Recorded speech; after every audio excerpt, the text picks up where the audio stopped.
Consort Radahn has been nerfed in patch 1.14. And nerfs in From Software games are always contentious. The people who struggle with the boss are glad of it as they stand more of a chance against a weakened version, and the people who knew how to fight the boss are usually pissed off. So as someone who knew how to fight Radahn on original patch, I think the nerf is great. Because I don't actually see this as a nerf, but as a fix. The Radahn we can now fight on current patch feels like the boss that we were supposed to fight on our first playthroughs of Shadow of the Erdtree. Through a small number of fixes, this fight has gone from one that I previously very much disliked, to one that I may actually look forward to now on future playthroughs. So let's talk about some of the changes you'll notice in the fight. I'm not going to talk about the visuals as they're obvious, and much bigger brains than mine will no doubt explain all the numbers on his HP and stamina damage nerfs. Let's deal with casual parrying first. To the parry enjoyer, not much has changed strat-wise. All of the attacks are identical to parry with no changes in timings.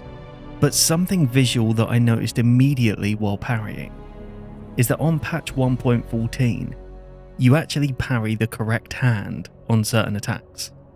One of the many things I hated about the original fight was parrying the left hand, only to see his right hand do the parry recovery animation. It looked wrong, felt weird, and really annoyed me. But with the fix on this patch, your parry fights will look much cooler now. Now let's talk about phase 1 dodging.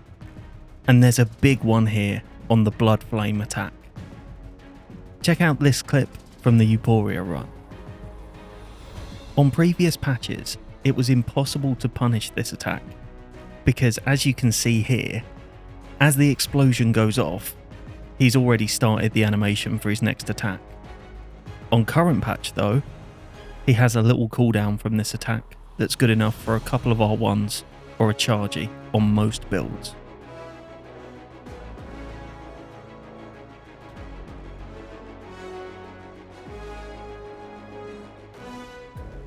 Another thing that really annoyed me in this fight was the fact that there is a hitbox on his shoulder while he's starting the meteor attack.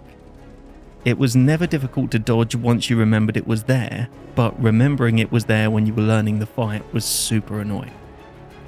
You now only have to dodge the swords when they pull up. I can tell you with certainty that there is no chance that's ever coming out of my muscle memory. So I'll be doing a random roll at the start of that attack for the rest of time.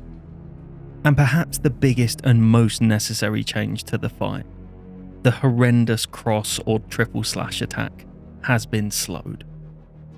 The age of rolling left is finally over.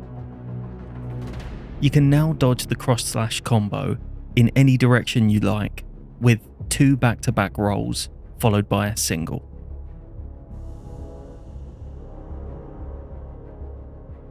Now, although I've only mentioned 3 attack changes in phase 1, I can't tell you how much of a difference this makes to the fight. I spent this morning fighting Radahn with the Milady and Euphoria. And you know what's funny?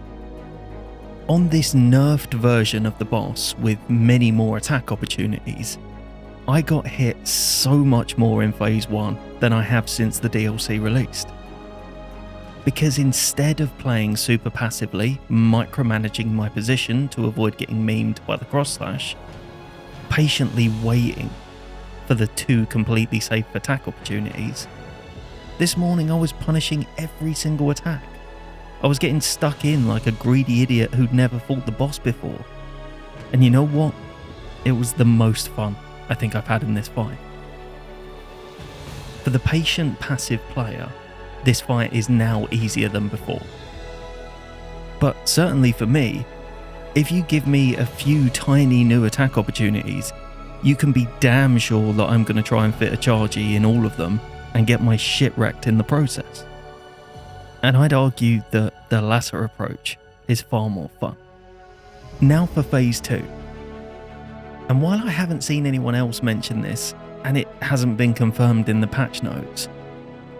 I am sure the radius for the explosion is slightly smaller now. As soon as I started fighting him in phase 2, it felt immediately more forgiving.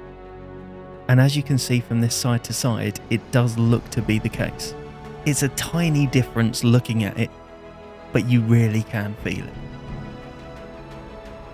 And finally, the biggest change in phase 2, and indeed for me, this entire fight, is what they've done to what was previously the most inconsistent attack to dodge.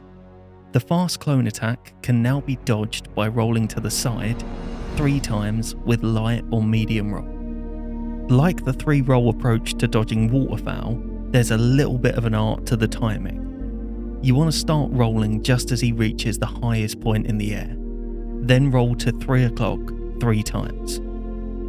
This didn't work previously, as you would have been hit by the following combo. This now starts far slower. The reason I like this approach so much is it helps you avoid the inconsistencies that you can still find in strafing to the right on this attack. While it's too early to say it's 100% consistent, after a fair bit of testing today, it feels more consistent than strafing to me.